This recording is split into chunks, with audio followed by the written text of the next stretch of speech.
I have some sympathy for Vladimir Putin. For years, he was playing footsie with the International Olympic Committee, IOC.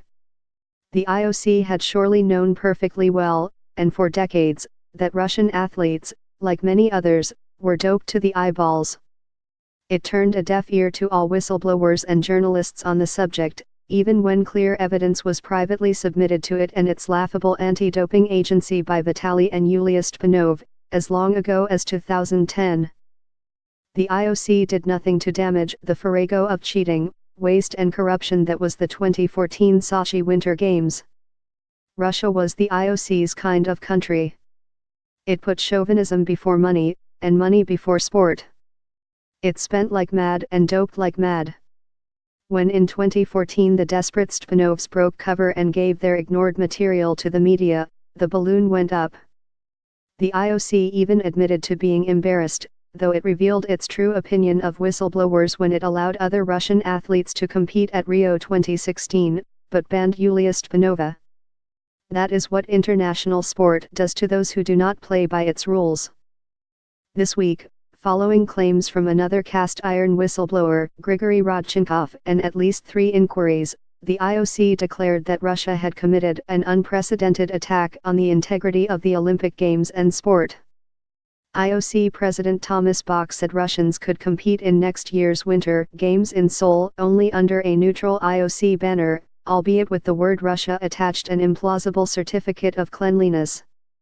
If I were Putin, I would ask Bach, how was I so clean 3 years ago and dirty now?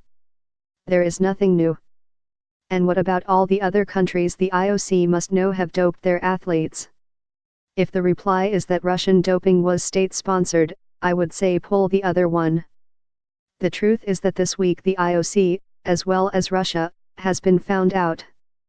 Supranational bodies will go on corrupting sport and enjoying themselves by Swiss lakes as long as they remain unaccountable oligarchies.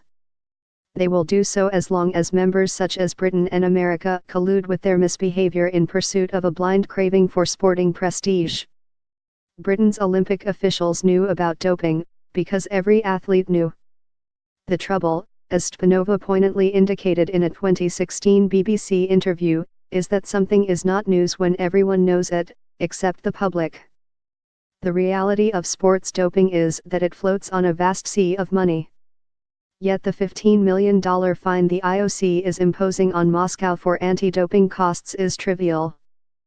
I bet none of it finds its way to the Stepanovs or Rodchenkov, now hiding in fear for their lives. Meanwhile, international sport is closing ranks. The IOC felt compelled to ban the Russian sports minister, Vitaly Mutko, from the Olympics for life, though it curiously exonerated Mutko's Kremlin boss. There is no suggestion of any consequent boycott of Russia's 2018 Football World Cup, also run by Mutko. This is despite dark questions still being asked about how the international football